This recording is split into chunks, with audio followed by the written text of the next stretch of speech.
Boom, bam, bop, bada bop, boom.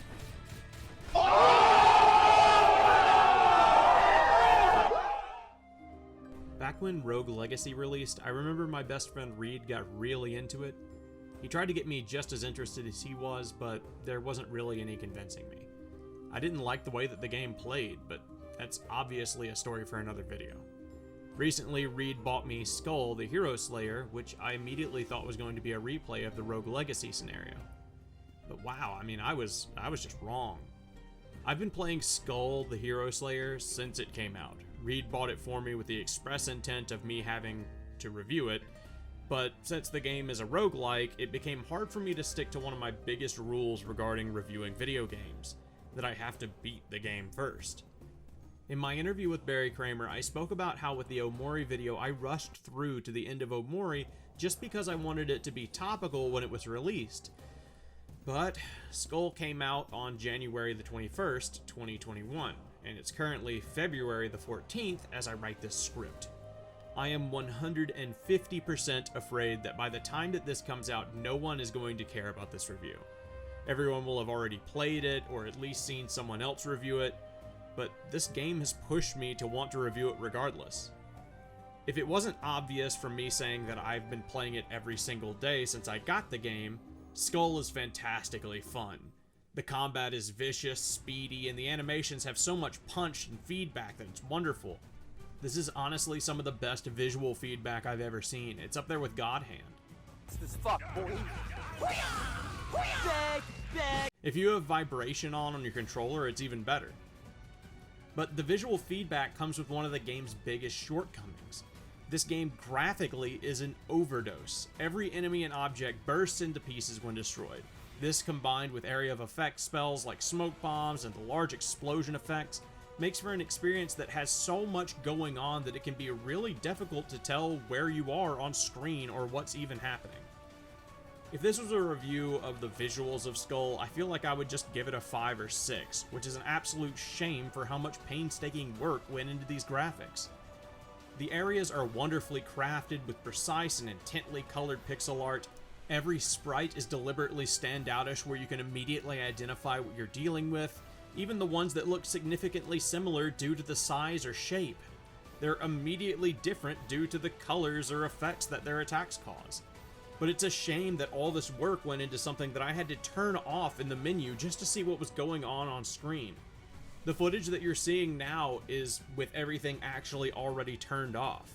I don't want to say that the graphics are mediocre, I just want to say that they overdid it, which is ironic considering the simplicity of almost everything else. There's almost no story here, for example. Skul survived an attack by generic evil human army troops who came to steal away the Demon King. You were revived by a witch and sent along your way to save the king. Every time you beat a boss, you're given a few images and text with Korean voiceover to just insert a little bit more of a story into the game. But no one came to Skul looking for a story.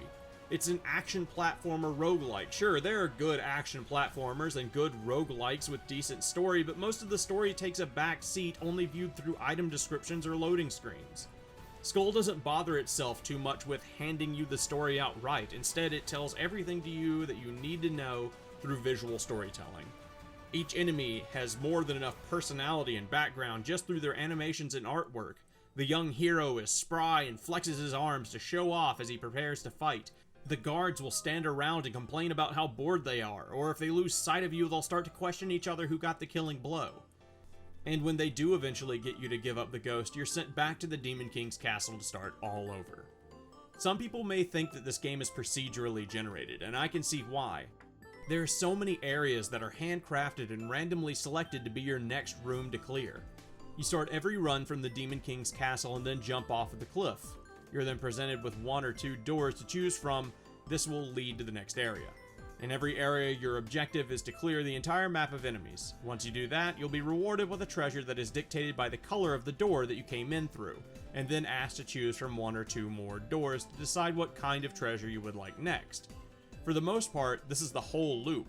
There are mini bosses and boss fights in between, but most of your gameplay is going to be clearing rooms of enemies to receive treasures and boons so that you can beat the next boss. Like I said, these rooms almost seem randomly generated, but they aren't. Each door you pass through will lead you to a handcrafted room to challenge you.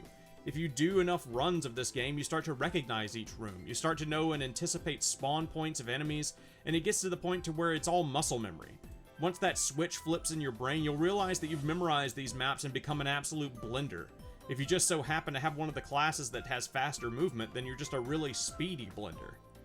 Speaking of classes, this game has tons of class options. The protagonist's special ability is that he can replace his skull with other heads that you find as treasures for clearing maps.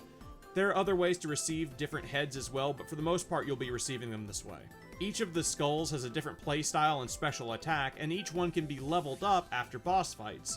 Every time you come across a class that you don't want, hold down Y, destroy the skull, and get its bone fragments. These bones can be used after boss fights to give them to big sexy spider mommy milkers. If you have enough skulls, she upgrades your class. The amount of times a class can be upgraded is dependent on how good the class is in the first place.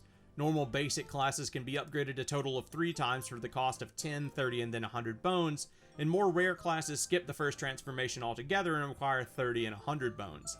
I love this class system. The classes you receive being random adds so much replayability to the game, and makes you want to play even more just to find out what all the classes are like. Also, nothing beats the feeling of the first time that you level up a basic class to its final form. The game plays a special animation and you feel like a god of death afterwards. If only the music was befitting of a god of death. I don't have any big issues with the music and sound effects of Skul. The music is serviceable and my wife's boyfriend likes it. It does its job of not getting annoying after the 900th time hearing it, with every area having its own distinct music and tone. The first forest area that you go through has an upbeat and jaunty tune that sounds something like Smooth McGroove would have made it. The boss fight theme is adequately energetic but lacks any staying power. The castle theme sounds like something stolen out of Code Geass, but all of this is just serviceable. It's stuck in my head, kind of, but only because I've heard it so much. What the music lacks is staying power as an OST. The boss music doesn't sound epic enough, and the forest music doesn't sound relaxing enough. It's all just mildly convincing. Here's the music from Ragnarok Online for a forested area.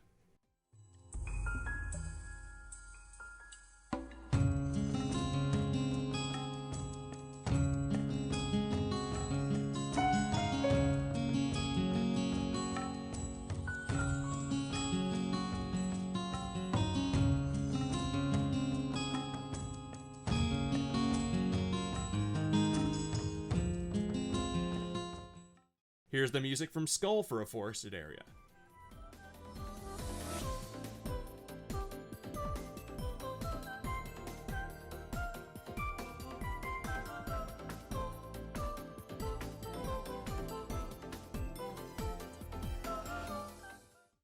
Here's the music in Ragnarok Online for a castle area.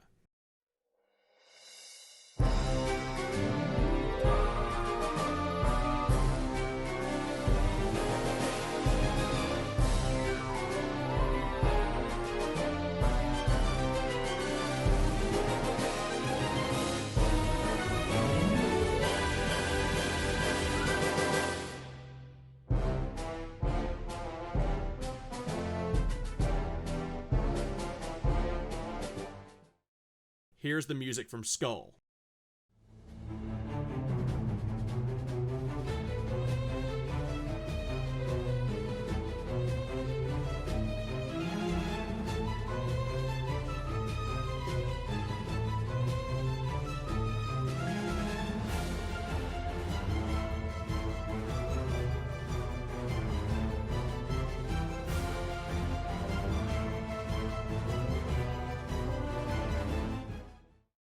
It all just feels lacking. Honestly, I feel the same way about the sound effects too. The sound effects are just mediocre. The slicing sounds for swords and blades is smooth enough to where it isn't frustrating, but the sounds for special moves and boss specials are lacking with punch and bass. I guess just everything in the sound department is particularly lacking. It's almost as if there's no bass to anything. Just listen to this sound of throwing a fireball from one of the mini-bosses.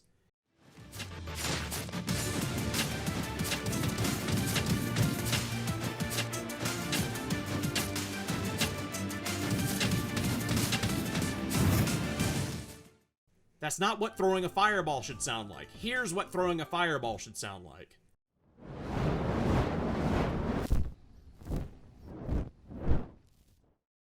but I don't want to get too hung up on sound. Just know for the most part it's serviceable, but doesn't really push any boundaries.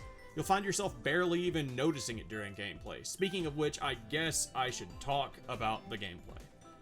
Obviously, since this is a class-based game, the gameplay of Skul differs highly depending on what class you're using, but there are a few things that are always the same.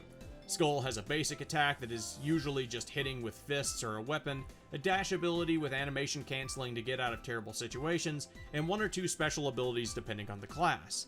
The special abilities are always super different and randomly picked each time you get a class. Each class has about 3 to 5 different special abilities that it can randomly choose from, and they are not made equal. Some special abilities are just absolutely amazing, while others are lackluster and almost useless. For instance, the Grim Reaper class has the ability to freeze the entire game and does a high amount of damage to everything on screen.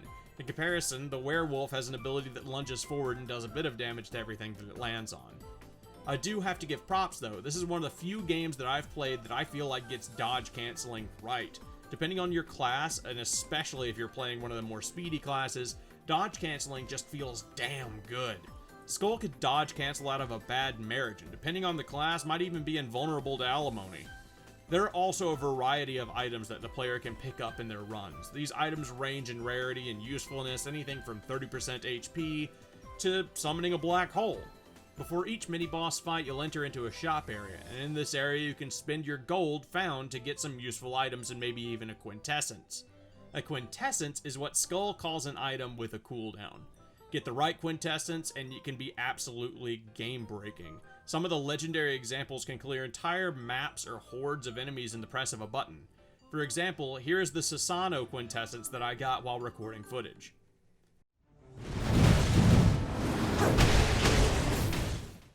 I'm split on Skul. I'm having a good time and it's become a very good way to burn a few hours every day trying to get to the end, but I can't exactly overlook its shortcomings and problems. Visually, the game is a treat up until the point where it isn't, and the sound is just weird. I've never been huge on action platformers, but man, does Skul having a class system just make me not care. Did I have fun? Absolutely. Would I recommend the game? Absolutely.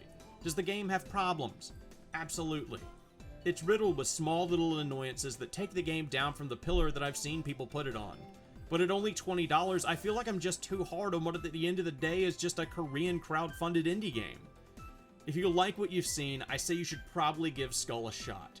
Just try it, at least. I definitely don't regret playing it, and I think that there are plenty of people out there that will find this to be a very enjoyable experience. I'm feeling a strong 7 to a light 8 on this one. Transition? Thanks for watching. I'm not sure what we're going to be doing next time. I don't really have a planned game to do. I had planned on doing Risk of Rain 2, but I'm just not sure if people really want to see that. Let me know in the comments. Happy Valentine's Day to all you sweet, sweet babies of mine out there. I love you, and I'll see you again next time. Mwah!